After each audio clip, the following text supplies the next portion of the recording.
Kumily bus സ്റ്റാൻഡിലെ KSRTC bus parking സ്ഥലം കയ്യേറി CPM തേക്കടി ലോക്കൽ കമ്മിറ്റി സ്തൂപം സ്ഥാപിച്ചു.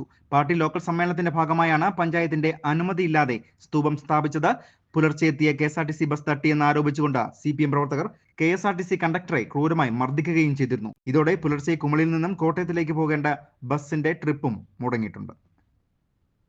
റെയിൻബോ ന്യൂസ് വാർത്തകൾ നിങ്ങൾക്കായി അവതരിപ്പിക്കുന്നത് സർപ്രൈസ് ആയില്ലേ?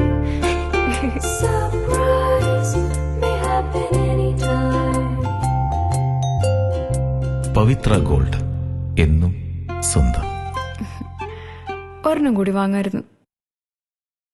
2 ദിവസങ്ങളിലായി നടക്കുന്ന CPIM തേക്കടി ലോക്കൽ സമ്മേളനത്തിന്റെ ഭാഗമായാണ് കുമളി ബസ് സ്റ്റാൻഡ് കയ്യേറി നേതൃത്വങ്ങൾ സ്തൂപങ്ങൾ സ്ഥാപിച്ചത്. KSRTC ബസ്സുകൾ പാർക്ക് ചെയ്യുന്നതിനായി വിട്ടു നൽകിയ സ്ഥലമാണ് ഇവിടം. അനുമതിയില്ലാതെയാണ് നിർമ്മാണം നടത്തിയതെന്നാണ് പഞ്ചായത്ത് സെക്രട്ടറിയുടെ വിശദീകരണം. സ്തൂപങ്ങൾ സ്ഥാപിച്ചതോടെ KSRTC ബസ് പാർക്ക് ചെയ്യാൻ സ്ഥലമില്ലാത്ത സാഹചര്യമാണ് ഉള്ളത്. ഇന്ന് പുലർച്ചെ കോട്ടയത്തേക്ക് സർവീസ് നടത്തുവാനെത്തിയ KSRTC ബസ് സ്തൂപം തട്ടിമറിച്ചു എന്നാരോപിച്ച് പ്രവർത്തകർ പുലർച്ചെ ബസ് സ്റ്റാൻഡിൽ സംഘടിച്ചിരുന്നു. ബസ്സിലേക്ക് കയറിയ യാത്രക്കാരന്റെ കൈതട്ടിയാണ് സ്തൂപം മറിഞ്ഞത്.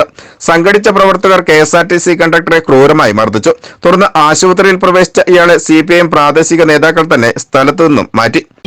കുമളി ഗ്രാമപഞ്ചായത്തിന്റെ അധികാരപരിധിയിലുള്ള കുമളി ബസ് സ്റ്റാൻഡിൽ CPIMന്റെ ലോക്കൽ സമ്മേളനവുമായി ബന്ധപ്പെട്ട് സ്ഥാപിച്ചിരിക്കുന്ന രക്തസാക്ഷി മണ്ഡപത്തിൽ ഇന്നലെ രാത്രിയിൽ സ്റ്റാൻഡിലേക്ക് കടന്നു വന്ന തിരുവനന്തപുരത്തേക്കുള്ള യാത്ര പുറപ്പെടുന്ന ബസ് തട്ടിയതുമായി ബന്ധപ്പെട്ട് CPIMന്റെ നേതാക്കളും ഗുണ്ടകളും അടങ്ങുന്ന ഒരു സംഘം KSRTC ഡ്രൈവറെയും അതുപോലെ തന്നെ കണ്ടക്ടറെയും മർദ്ദിച്ചതായിട്ട് അറിയുവാൻ കഴിഞ്ഞിട്ടുണ്ട്.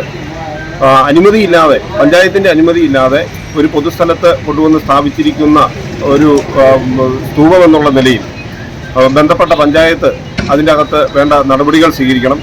KSRTC ട്രിപ്പ് മുടക്കിയതുമായി ബന്ധപ്പെട്ട് ധാരാളം തിരുവനന്തപുരത്തേക്കും മറ്റുമൊക്കെ യാത്ര തിരിക്കുന്ന ഒട്ടേറെ യാത്രക്കാർ ദുരിതത്തിലായിട്ടുണ്ട്. ഒരു പൊതുസ്ഥലം എന്നുള്ള രീതിയിൽ അവിടേക്ക് ബസ്സും അതുപോലെ തന്നെ ടാക്സി വാഹനങ്ങളുമൊക്കെ നിരന്തരം കയറി ഇറങ്ങുന്നിടത്ത് ഇത്തരത്തിലുള്ള കമാനങ്ങൾ കൊണ്ടുവന്ന് സ്ഥാപിക്കുക എന്നുള്ളത്, അനുമതിയില്ലാതെ സ്ഥാപിക്കുക എന്നുള്ളത് തികച്ചും അപലപനീയമാണ്. ഇതിനകത്ത് ബന്ധപ്പെട്ട ഡിപ്പാർട്ട്മെന്റുകൾ വേണ്ട നടപടിയെടുക്കണം. CITUവിന്റെ യൂണിയനിൽപ്പെട്ട ഡ്രൈവർമാരെന്നുള്ള രീതിയിൽ അവരെ സ്വാധീനിച്ച് പറഞ്ഞു തീർക്കുന്ന തരത്തിലേക്ക് കാര്യങ്ങൾ എത്തപ്പെട്ടിട്ടുണ്ടെന്നാണ് അറിയുവാൻ കഴിഞ്ഞിട്ടുള്ളത്. എന്താണെങ്കിലും KSRTCയുടെ ഒരു സർവീസ് തിരുവനന്തപുരത്തേക്കുള്ള ഒരു ലോങ് ട്രിപ്പ് നിർത്തി പോകുന്ന ഒരു സാഹചര്യമുണ്ടായി. അതിൽ വളരെയധികം പ്രതിഷേധിക്കുന്നു. ഇത് ബന്ധപ്പെട്ട അധികാരികൾ വേണ്ട നിയമ നടപടികൾ സ്വീകരിക്കണമെന്ന് അഭ്യർത്ഥിക്കുകയാണ്. കുമളിയിൽ നിന്നും മികച്ച കളക്ഷൻ നേടുന്ന KSRTC ബസിന്റെ സർവീസ് ഇതോടെ മുടങ്ങി. സംഭവത്തിൽ വിശദമായി അന്വേഷണം നടത്തി നടപടി സ്വീകരിക്കുമെന്നാണ് KSRTC അധികൃതർ നൽകുന്ന വിശദീകരണം. അതേസമയം ട്രിപ്പ് മുടങ്ങിയതുമായി ബന്ധപ്പെട്ട് പരാതി നൽകാൻ KSRTC അധികൃതരും തയ്യാറായിട്ടില്ല. മണ്ഡലകാലം ആരംഭിക്കുവാൻ ദിവസങ്ങൾ മാത്രം ശേഷിക്കെ കുമളിയിൽ നിന്നും തിരക്കും വർദ്ധിച്ചിട്ടുണ്ട്. KSRTC ദീർഘദൂര സർവീസ് ബസ്സുകൾ ഉൾപ്പെടെ പാർക്ക് ചെയ്യാൻ സ്ഥലമില്ലാത്തതിനാൽ ജീവനക്കാരും യാത്രക്കാരും ബുദ്ധിമുട്ടുകയാണ്. കയ്യേറ്റത്തിനെതിരെ നടപടിയെടുക്കാൻ കുമളി ഗ്രാമപഞ്ചായത്തും തയ്യാറായിട്ടില്ല എന്നും ആരോപണം ഉയരുന്നുമുണ്ട്. Rainbow news, Kumily.